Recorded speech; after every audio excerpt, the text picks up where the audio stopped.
দ্বাদশ শ্রেণীর ছাত্রছাত্রীদের আজকের লিসনে স্বাগত জানাই।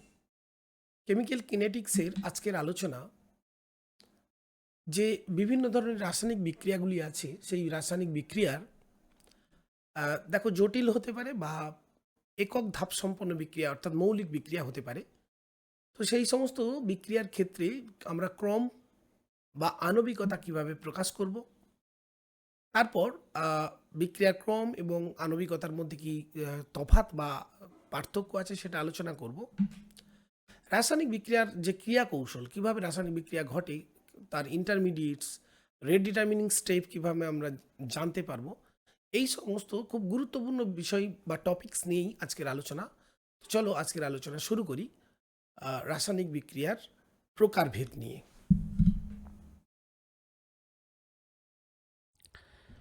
তো ডিয়ার স্টুডেন্টস, আজকে আমরা যে প্রথম টপিকটা নিয়ে আলোচনা করব সেটা হচ্ছে মৌলিক বিক্রিয়া এবং জটিল বিক্রিয়া, অর্থাৎ এলিমেন্টারি অ্যান্ড কমপ্লেক্স রিয়াকশন। অর্থাৎ মানে মৌলিক এবং জটিল বিক্রিয়া, ওকে। দেখো, যদি প্রশ্ন করা হয় যে নাইট্রিক অক্সাইড NO ওজনের সঙ্গে বিক্রিয়া কিভাবে করে, তোমরা ক্লাস 10-এ পড়েছো, নাইট্রোজেন ডাই অক্সাইড এবং অক্সিজেনে ভেঙে যায়, অর্থাৎ ওজোন হোল তৈরি করে। তো এই বিক্রিয়াটা কেবলমাত্র কিন্তু একটি ধাপে সংঘটিত হয় এবং বিক্রিয়ায় কোনো ইন্টারমিডিয়েট স্টেট বা একটা মধ্যবর্তী যৌগ তৈরি হয় না। সেই জন্য এটাকে আমরা বলছি মৌলিক বিক্রিয়া। কিন্তু যদি এরকম প্রশ্ন করা হয় যে হাইড্রোজেন পারঅক্সাইড H2O2 জলীয় দ্রবণে আমরা যদি হাইড্রোআয়োটিক অ্যাসিডের দ্রবণ দিই, তাহলে তৈরি হচ্ছে আয়োডিন অ্যাকুয়াস প্লাস 2H2। এই বিক্রিয়াটা কিন্তু একটি ধাপে সংঘটিত হয় না, এটা একাধিক ধাপে সংঘটিত হয়। ওকে, সুতরাং এই বিক্রিয়াটিকে আমরা বলবো মানে একাধিক মৌলিক বিক্রিয়ার মাধ্যমে সংঘটিত হয়, এটা বলতে পারি। সেই জন্য এটাকে বলা হচ্ছে জটিল বিক্রিয়া। ক্লিয়ার? তাহলে একাধিক ধাপে সংঘটিত বিক্রিয়া হচ্ছে জটিল, আর একটি মাত্র ধাপে বিক্রিয়া সংঘটিত হলে সেটাকে বলবো মৌলিক বিক্রিয়া। এরপর একটা ভেরি ইম্পর্টেন্ট একটা টার্ম আমাদের জানতে হবে, মলিকুলারিটি বা আণবিকতা। মলিকুলারিটি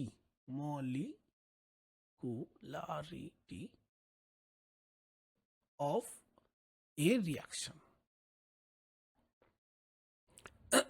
আমরা এটাকে বলি আণবিকতা। কি বলি? বিক্রিয়ার আণবিকতা। কাকে বলে আণবিকতা বা মলিকুলারিটি? এখন দেখো, আণবিকতা শব্দটি কোথা থেকে আসছে? না, অণু থেকে, আণবিক কথা থেকে। তার মানে বলা হচ্ছে যে যদি কোনো মৌলিক বিক্রিয়া সংঘটিত হওয়ার জন্য, ধরো একটা মৌলিক বিক্রিয়া একটি ধাপে সংঘটিত হয়, এই বিক্রিয়াটা আমরা যদি ধরি, তো এই বিক্রিয়াটা সংঘটিত হওয়ার জন্য ন্যূনতম, সবচেয়ে কম যতগুলি বিক্রিয়ক অণু, সেটা পরমাণু থাকতে পারে, তার মধ্যে মুক্তমূলক বা আয়নও থাকতে পারে, সেই যে সংখ্যা, সেটাই আণবিকতা। তার মানে এই যে একটি ধাপে সংঘটিত বিক্রিয়া, সেক্ষেত্রে আমরা আণবিকতা বলবো, এই বিক্রিয়ার ক্ষেত্রে বলবো 2, যেহেতু দুটি ন্যূনতম কেমিক্যাল কনস্টিটিউয়েন্ট বা উপাদান এর মধ্যে ইনভলভড। প্রশ্ন হলো, আণবিকতা কি সবসময় পূর্ণ সংখ্যা? অবশ্যই তাই। আণবিকতা একটা পূর্ণ সংখ্যা, এটা কখনো ভগ্নাংশ বা শূন্য বা ঋণাত্মক হতে পারে না, যেটা বিক্রিয়ার ক্রমের ক্ষেত্রে হয়। আণবিকতা একটি থিওরিটিক্যাল বা তাত্ত্বিক রাশি। এর মান মৌলিক বিক্রিয়ার সমিত সমীকরণ থেকে নির্ণয় করা হয়। ক্লিয়ার? কাজেই আমার দিকে মৌলিক বিক্রিয়া থেকেই আণবিকতা নির্ণয় করতে হবে। এবার প্রশ্ন, তাহলে কি জটিল বিক্রিয়ার থেকে আণবিকতা বের করা যায় না? যায়। যদি একাধিক ধাপে সংঘটিত হয়, তার মধ্যে যেটা রেট ডিটারমিনিং স্টেপ, অর্থাৎ যেটা সবচেয়ে ধীর গতির বিক্রিয়া, সেই স্টেপে যতগুলি মলিকুল বা আয়ন ইনভলভড কিসে, অ্যাজ এ রিঅ্যাক্ট্যান্ট, সেই সংখ্যা থেকে কিন্তু তার আণবিকতা বা মলিকুলারিটি আমরা ক্যালকুলেট করতে পারব। তাহলে আণবিকতার ভিন্নতা অনুযায়ী আমরা যখন আণবিকতা এক হবে তাকে আমরা বলবো এক মলিকুলার বা এক আণবিক বিক্রিয়া, যেটাকে আমরা ইংলিশে বলি ইউনিমলিকুলার রিয়াকশন। ঠিক একইভাবে যদি একটা মৌলিক বিক্রিয়ায় দুটি রিয়াক্ট্যান্ট অংশগ্রহণ করে, সেটা একই বিক্রিয়কের হতে পারে বা একাধিক বিক্রিয়কের হতে পারে, তাহলে সেটা হয়ে গেল বাইমলিকুলার। বাইমলিকুলার। আবার যদি তিনটি, যে মৌলিক বিক্রিয়ায় তিনটি কণা অণু সে পরমাণু বা মুক্তমূলক বা আয়ন অংশগ্রহণ করে এবং বিক্রিয়াত পদার্থ উৎপন্ন করে, সেটাকে আমরা বলি ট্রাইমলিকুলার। TRI, ট্রাইমলিকুলার, আণবিক ট্রাইমলিকুলার। এবার যদি বলা উদাহরণ, ধরো ইউনিমলিকুলার একটা উদাহরণ, ধরো ইউনিমলিকুলার একটা উদাহরণ আমরা বলছি NH4NO2, অ্যামোনিয়াম নাইট্রাইট ভেঙে গিয়ে তৈরি হয় নাইট্রোজেন গ্যাস এবং ওয়াস্ট। দেখা গেছে এটা একটা মৌলিক বিক্রিয়া যেখানে মাত্র একটি রিয়াক্ট্যান্টের একটি সমিত সমীকরণ অনুযায়ী একটি মলিকুল বা অণু ইনভলভড। বায়োমলিকুলার চলে এসো। বায়োমলিকুলার একটা উদাহরণ আমরা বলতে পারি এরকম, যে ধরো ব্রোমিন অ্যাজ গ্যাস যখন হাইড্রোজেনের সঙ্গে বিক্রিয়া করছে, হাইড্রোজেন অ্যাজ গ্যাস রিয়াকশন করছে HBr।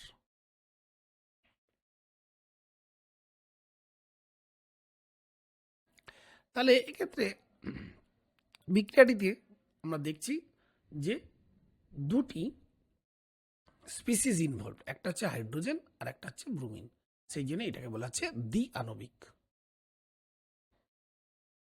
নেক্সট দেখো ট্রাইমলিকুলার বা আণবিক একটা উদাহরণ বলতে পারি, যেমন ধরো 2NO প্লাস O2। এখানে আমরা বলবো এটা একটা আণবিক বিক্রিয়ার উদাহরণ। আচ্ছা, আগেরটাতে আমরা একটু সমিত সমীকরণটা লেখা ভুল করেছি, এটাকে আমরা এইভাবে লিখব, Br এখানে র্যাডিক্যাল হিসেবে ইউজ করা হয়। তাহলে এখানে এটা একটা স্পিসিস, এটা একটা স্পিসিস, এই জন্য বাইমলিকুলার। এখানে দেখো দুটো আর একটা, তিনটে তৈরি হচ্ছে 2NO2 অ্যাজ গ্যাস। সো এটা আণবিক। তাহলে এবার প্রশ্ন হলো, জটিল বিক্রিয়ার ক্ষেত্রে আণবিকতা আমরা কিভাবে বলবো? দেখো, জটিল বিক্রিয়ার ক্ষেত্রে সামগ্রিক যদি বিক্রিয়ার আণবিকতা জিজ্ঞেস করা হয়, সেটা কিন্তু অর্থহীন। কারণ একটা জটিল বিক্রিয়া একাধিক ধাপে ঘটে, 1 নম্বর, 2 নম্বর, 3 নম্বর, তো প্রত্যেকটার ক্ষেত্রে কিন্তু আমরা আণবিকতা বলি না এবং সামগ্রিকভাবে বলি না। কোনটার ক্ষেত্রে বলি না, যেটা হচ্ছে রেট ডিটারমিনিং স্টেপ। ধরে নাও এটা একটা RDS, এখানে যতগুলো অণু বিক্রিয়ক অণু ইনভলভ হবে সেটাই হবে তার, আগেও বলেছি, সেটাই হবে তার আণবিকতা। একটা উদাহরণ দিয়ে বলি, ধরা যাক একটা রাসায়নিক বিক্রিয়া NO2 nitrogen dioxide, gaseous condition. বিক্রিয়াটা করে কার সাথে? ধরে নিচ্ছে কার্বন মনোক্সাইডের সাথে গ্যাসিয়াস কন্ডিশনে বিক্রিয়া করে তৈরি করে NO নাইট্রিক অক্সাইড এবং CO2 অ্যাজ গ্যাস। দেখা গেছে এই বিক্রিয়াটা দুটো স্টেপে ঘটে। স্টেপ 1-এ কি হয়? স্টেপ 1-এ NO2 এর দুটি অণু ভেঙে যায়, ভেঙে গিয়ে তৈরি হয় NO3 আর NO গ্যাস। তাহলে এক্ষেত্রে আণবিকতা বা মলিকুলারিটি আমরা যদি বলি কত হবে না, এই মলিকুলারিটি হবে এই স্টেপের জন্য 2। এবার স্টেপ 2-তে এই বিক্রিয়া দেখা গেছে, মানে এর ক্রিয়াকৌশল বা মেকানিজম থেকে বোঝা গেছে যে স্টেপ 2-তে কি হয় না, NO3 অ্যাজ গ্যাস বিক্রিয়া করে কার্বন মনোক্সাইডের সাথে এবং বিক্রিয়া করে তৈরি করে NO2 গ্যাস প্লাস CO2। এগুলো সব গ্যাসিয়াস। এক্ষেত্রে তাহলে মলিকুলারিটি হয়ে গেল কিন্তু 2, তাই না? তাহলে এখানে প্রথম এবং দ্বিতীয় উভয় বিক্রিয়ার ক্ষেত্রেই কিন্তু আণবিকতা 2।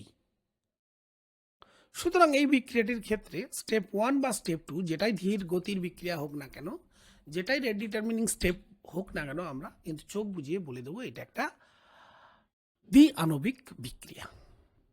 কিন্তু যদি এরকম হয়, স্টেপ 1 হয়তো দেখা গেল মলিকুলারিটি 1, স্টেপ 2 আমার 2। আমি ধরে নিচ্ছি আরেকটি রাসায়নিক বিক্রিয়া, এরকম একটা ধরে নিই, ধরো এ প্রথমে এক্স এর সাথে বিক্রিয়া করে তৈরি করলো স্টেপ 1-এ বি, আবার বি ভেঙে গিয়ে তৈরি করে মনে করো সি এবং ডি, এবং এই সি ওয়াইয়ের সঙ্গে যুক্ত হয়ে তৈরি করে ই, আর আর ডি ওয়াইয়ের সঙ্গে যুক্ত হয়ে তৈরি করে ই, আর এখানে মনে করো বি প্লাস ওয়াই তৈরি হচ্ছে। তাহলে এটা একটা স্টেপ, এটা একটা স্টেপ, এটা একটা স্টেপ। যদি ধরে নিই যে এই স্টেপের বিক্রিয়া হার R1, এটা R2 এবং এটা R3, এবং ধরে নিই যে R2 very very less than R3 এবং R1, তার মানে এটা হলো সবচেয়ে ধীর গতির একটা বিক্রিয়া। তো সেক্ষেত্রে এই ধীর গতির বিক্রিয়ায় যেহেতু ইনভলভ একা আছে, এটা হয়ে গেল এক আণবিক বিক্রিয়া। এখন একটা মৌলিক বিক্রিয়া, মৌলিক বিক্রিয়ার ক্ষেত্রে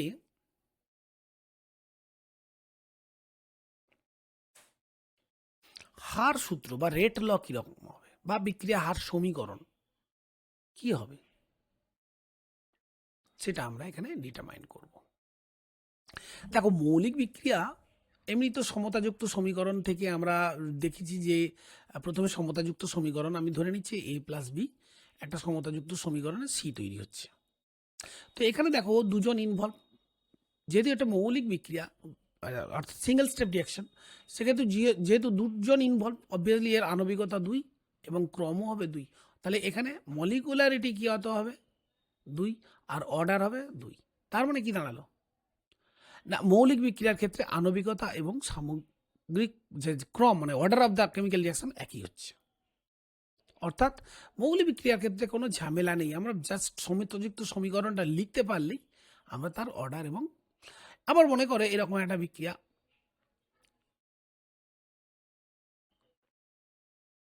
এটাকে আমরা মানে সমতাযুক্ত করার পর দেখা গেল এরকম একটা এ বি বিক্রিয়া করে এইভাবে সি তৈরি করছে। তাহলে সেক্ষেত্রে দেখো রেট লটা আমরা কি লিখবো, রেট ল লিখবো k concentration A to the power A, concentration B to the power B. তাহলে সেক্ষেত্রে আমরা বলতে পারি যে এই বিক্রিয়ার আণবিকতা অবভিয়াসলি এ প্লাস বি, ক্রম এটাও এ প্লাস বি। এবার যদি বলি এর সাপেক্ষে ক্রম কত, তখন বলবো এ, আর বি এর সাপেক্ষে ক্রম কত সেটা বি। আর এই বিক্রিয়ার ক্ষেত্রে রেট ল সিম্পলি আমরা লিখবো কি কে concentration A two concentration B. আশা করি তোমরা এটা বুঝতে পেরেছ।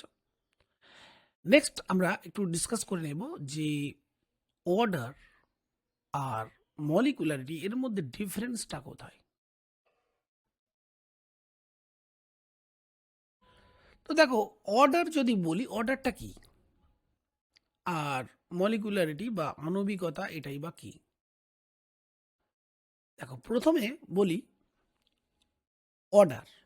ধরো একটা রাসায়নিক বিক্রিয়া আমি বলছি, ধরো এ থেকে তৈরি হচ্ছে বি।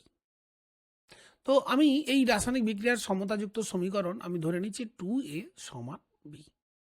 তাহলে এই সমীকরণটা দেখেই আমি বলবো এর মলিকুলারিটি কিন্তু যদি এটা এটা মৌলিক বা এলিমেন্টারি রিয়াকশন হয়, তাহলে এর আণবিকতা কিন্তু 2। কিন্তু তুমি কখনো এর ক্রম 2 বলতে পারবে না, কারণ সমতাযুক্ত সমীকরণ দেখে বলা যায় না। কি করতে হয়, এর পরীক্ষালব্ধ বিক্রিয়ায় মানে এটাকে এক্সপেরিমেন্ট করে দেখতে হবে, এবং দেখতে হবে যে এর যে বিক্রিয়া হার সমীকরণ সেক্ষেত্রে কি হচ্ছে না। সেক্ষেত্রে যদি দেখা যায় এর গাঢ়ত্বের ঘাতটা হচ্ছে 2, অর্থাৎ পরীক্ষালব্ধ বিক্রিয়া হার সমীকরণে বিক্রিয়কের গাঢ়ত্ব রাশির যে ঘাত, সেই ঘাতটা যদি 2 হয় তাহলে তো সেটা এক্সপেরিমেন্টালি দেখা যায় যে 2 হবে কি 1 হবে কি 3 হবে কি 0 হবে, সেই অনুযায়ী তার অর্ডারটা আসবে। সো অর্ডারটা কিন্তু আমরা একটা এক্সপেরিমেন্টালি ডিটারমাইন্ড আমরা বলতে পারি, নিউমেরিক্যালস বলতে পারি, একটা পরীক্ষালব্ধ রাশি ক্রমটা। কিন্তু আণবিকতা আমরা সমতাযুক্ত সমীকরণ থেকেই বলতে পারবো, তাই না? এটা একটা কিন্তু মেজর ডিফারেন্স। এবার দেখো, আমরা যদি বলি যে বিক্রিয়ার ক্রম এটা একটা সর্বদাই পূর্ণ সংখ্যা, তাহলে স্টেটমেন্টটা ভুল। দেখো, বিক্রিয়ার ক্রম কখনো আমরা দেখেছি 0 হয়, কখনো ভগ্নাংশ হয়, আবার কখনো এটা ঋণাত্মক সংখ্যা হতে পারে, পূর্ণ সংখ্যাও হতে পারে। কিন্তু আণবিকতা এটা সর্বদা একটি পূর্ণ সংখ্যা। আর এটা আমরা অবশ্যই মনে রাখবো, এটা কিন্তু থিওরিটিক্যালি অবটেন্ড একটা ফিজিক্যাল কোয়ান্টিটি, অর্থাৎ এটা একটা তাত্ত্বিক রাশি বলা যেতে পারে, তাত্ত্বিক রাশি। কিন্তু এই যে জিরো, ভগ্নাংশ, কখনো নেগেটিভ, এগুলো সবই কিন্তু একটা পরীক্ষালব্ধ রাশি, অর্থাৎ এক্সপেরিমেন্ট করেই কিন্তু আমরা এই ঘাত নির্দেশক সমীকরণ থেকেই আমরা ঘাতগুলি নির্ণয় করে তার অর্ডার বের করতে পারি। দেখো, কিছু যে এক্সটার্নাল আমরা জানি কি থাকে, প্রভাবক, বাহ্যিক প্রভাবক, যেমন উষ্ণতা, তারপরে রিয়াক্ট্যান্টের কনসেন্ট্রেশন চেঞ্জ করা, বা চাপ, এইগুলোর প্রভাব হলে কিন্তু ক্রম, একটা বিক্রিয়ার ক্রম চেঞ্জ করা যায়, order of chemical reaction change হয়ে যেতে পারে। কিন্তু আণবিকতা অপরিবর্তনীয়। আণবিকতা এই উষ্ণতা, চাপ প্রভৃতি বাহ্যিক যে প্রভাবক, এদের উপর আণবিকতা অপরিবর্তনীয়। এবং আরেকটা আমরা ডিফারেন্স বলতে পারি, দেখো, জটিল যদি বিক্রিয়া হয়, তো জটিল বিক্রিয়ার ক্ষেত্রে সামগ্রিক ক্রম, এই কথাটা কিন্তু একটা মিনিং আছে, এবং প্রত্যেকটি বিক্রিয়কের সাপেক্ষে আমরা যদি রেট ল এরকম লিখি আর কি, concentration A to the power m B to the power n, তাহলে বিক্রিয়কের এর সাপেক্ষে ক্রম এম আর বি এর সাপেক্ষে এন, তাহলে টোটাল ক্রমটা হচ্ছে এম প্লাস এন। কিন্তু আণবিকতা কোনো একটা বিক্রিয়ার ক্ষেত্রে, জটিল বিক্রিয়ার ক্ষেত্রে কত, মানে সামগ্রিকভাবে আণবিকতা কত, সেটা কিন্তু অর্থহীন। সেখানে আমাকে বলতে হবে কোনো একটা বিশেষ স্টেপের, যে স্টেপটা হচ্ছে ধীর গতির। তো আমরা বুঝলাম বিক্রিয়ার ক্রম এবং আণবিকতার কিছু বেসিক ডিফারেন্সেস। এখন আমরা রাসায়নিক বিক্রিয়ার যে মেকানিজম, অত্যন্ত গুরুত্বপূর্ণ একটা টপিক, সেটা নিয়ে আলোচনা করব। এবার দেখো, রাসায়নিক বিক্রিয়ার ক্রিয়াকৌশল বিষয়ে প্রথমে এই যে কথাটা আমার অত্যন্ত আমার বলা প্রয়োজন বলে আমি মনে করি। দেখো, বেশিরভাগ রাসায়নিক বিক্রিয়া কিন্তু জটিল প্রকৃতির, অর্থাৎ কমপ্লেক্স রিয়াকশন। এলিমেন্টারি রিয়াকশন কিন্তু খুবই কম। তার মানে বেশিরভাগ বিক্রিয়া একাধিক ধাপে ঘটে। এখন এই যে বিক্রিয়াগুলি ঘটছে, সেক্ষেত্রে বিক্রিয়াগুলি কিভাবে ঘটছে সেগুলো জানা কিন্তু রাসায়নিক গতিবিদ্যার একটা অন্যতম মূল উদ্দেশ্য। বিক্রিয়াটা সম্ভাব্য গতিপথ কি? সুতরাং বিক্রিয়ার ক্রিয়াকৌশল বা মেকানিজম কাকে বলবো না, কোনো রাসায়নিক বিক্রিয়ায় যদি কিছু প্রপোজড রিয়াকশন প্যাথওয়ে থাকে, proposed reaction pathway, proposed reaction pathway মানে মানে হলো কিছু প্রস্তাবিত বিক্রিয়া পথ, তার একটা কি থাকবে, পূর্ণাঙ্গ বিবরণ থাকবে। কিভাবে না, কতগুলি মৌলিক ধাপে সেই জটিল বিক্রিয়াটা তৈরি মানে হচ্ছে। অর্থাৎ আমি যদি বলি এ থেকে বি হচ্ছে, এবং এটি মনে করো 3টি স্টেপে ঘটে, তাহলে এ থেকে মনে করো এক্স হলো, এক্স থেকে মনে করো ওয়াই হলো, ওয়াই থেকে মনে করো বি হলো। তো এই যে প্রত্যেকটা স্টেপগুলো হচ্ছে, কটি মৌলিক ধাপে তৈরি হচ্ছে, তাদের কি ধরনের ভাঙন ঘটছে, অর্থাৎ এ থেকে যে এক্স হলো, কে মানে কে অ্যাকচুয়ালি কোন কোন কেমিক্যাল বন্ডিংটা চেঞ্জ হচ্ছে, কোনটা কোন মানে কোন বন্ড হচ্ছে ফর্ম করছে, কোন বন্ডটা অ্যাকচুয়ালি ভেঙে যাচ্ছে, এই সমস্ত কিন্তু ডিটেল একটা কি থাকবে, ধারণা থাকবে। এবং প্রত্যেকটি মৌলিক বিক্রিয়ার যে রেট, এই বিক্রিয়ার রেট কত, এই বিক্রিয়ার রেট কত, এই বিক্রিয়ার রেট কত, সেইগুলো জানা যাবে।